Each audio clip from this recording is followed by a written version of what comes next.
Hello friends, welcome to cooking language. இன்னைக்கு cooking லாங்குவேஜில் நம்ம பார்க்க போகிறது கொத்தமல்லி சட்னி. வீடியோக்குள்ளே போகிறதுக்கு முன்னாடி சப்ஸ்கிரைப் பண்ணாதவங்க சப்ஸ்கிரைப் பண்ணுங்க, லைக் பண்ணுங்க, பெல் பட்டனை ப்ரெஸ் பண்ணுங்க. அப்போ தான் நான் போடுற அடுத்தடுத்த வீடியோவை உடனே உங்களால் பார்க்க முடியும். வாங்க வீடியோக்குள்ளே போகலாம். நான் ஒரு கட்டு கொத்தமல்லி எடுத்து நல்லா க்ளீன் பண்ணி வாஷ் பண்ணி எடுத்து வச்சிருக்கேன். 2 ஸ்பூன் உளுத்தம்பருப்பு, 1 ஸ்பூன் கடலைப்பருப்பு, கொஞ்சம் கறிவேப்பிலை, 4 பச்சை மிளகாய், ஒரு சிறிய துண்டு புளி, ஒரு பெரிய வெங்காயத்தை நான் நறுக்கி எடுத்து வச்சிருக்கேன். என்கிட்ட சின்ன வெங்காயம் இல்லை. உங்ககிட்ட சின்ன வெங்காயம் இருந்தால் சின்ன வெங்காயம் சேர்த்துக்கோங்க. சின்ன வெங்காயம்னா சட்னிக்கு ரொம்ப டேஸ்டாக இருக்கும். 1/4 மடி தேங்காவை எடுத்து நான் சின்ன சின்னதாக பத்தை போட்டு எடுத்து வச்சிருக்கேன்.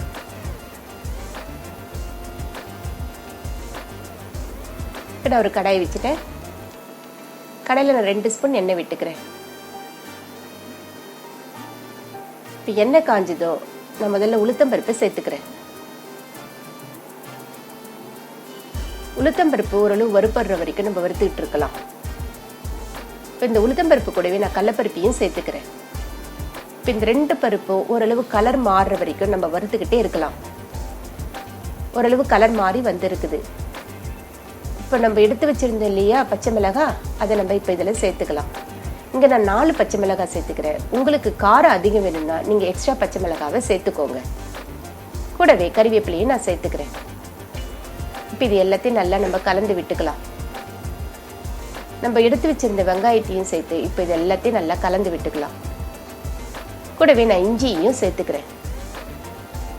இந்த வெங்காயம் இஞ்சி எல்லாம் பச்சை வாசனை போகிற வரைக்கும் நம்ம கொஞ்சம் வதக்கிக்கிட்டே இருக்கலாம்.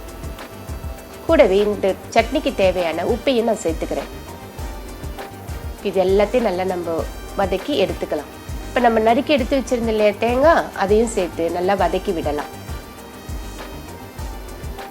கூடவே புளியையும் சேர்த்துக்கிறேன். இது எல்லாத்தையும் நல்லா வதக்கி விடலாம். இப்போ நம்ம கழுவி எடுத்து வச்சிருக்கோம் இல்லையா கொத்தமல்லி, அதையும் சேர்த்து நம்ம நல்லா கலந்து விட்டுக்கலாம். கொத்தமல்லியை ரொம்ப நேரம் வதக்க வேண்டாம். கொத்தமல்லி ரொம்ப நேரம் வதங்குச்சுன்னா கலர் மாறிடும். அதனால இதை 1 நிமிஷம் நீங்க வதக்கி எடுத்துக்கோங்க. இந்த அளவுக்கு வதங்கி இருந்தா போதும். இப்போ கேஸை நிறுத்திட்டு இப்போ இதை நல்லா ஒரு பிளேட்க்கு மாற்றி நம்ம ஆற வச்சு அரைச்சி எடுத்துட்டு வந்துடலாம். இப்போ நான் அரைச்சி எடுத்துட்டு வந்துட்டேன். இப்போ இதுக்கு ஒரு தாளிப்பை நம்ம போட்டுக்கலாம். ஒரு கடாய் வச்சுட்டேன். அதில் 2 ஸ்பூன் ஆயில் விட்டுக்கிறேன். எண்ணெய் காஞ்சதும் கொஞ்சம் கடுகு, கொஞ்சம் உளுத்தம்பருப்பு, ஒரு காஞ்ச மிளகாவை 2 கிள்ளி சேர்த்துக்கிறேன். இப்போ இந்த தாளிப்பை எடுத்து நம்ம சட்னியில் விட்டுடலாம். நம்மளுடைய கொத்தமல்லி சட்னி ரெடி ஆயிடுச்சு. இது இட்லி தோசைக்கெல்லாம் ரொம்ப நல்லா இருக்கும். நீங்களும் செஞ்சு பாருங்க.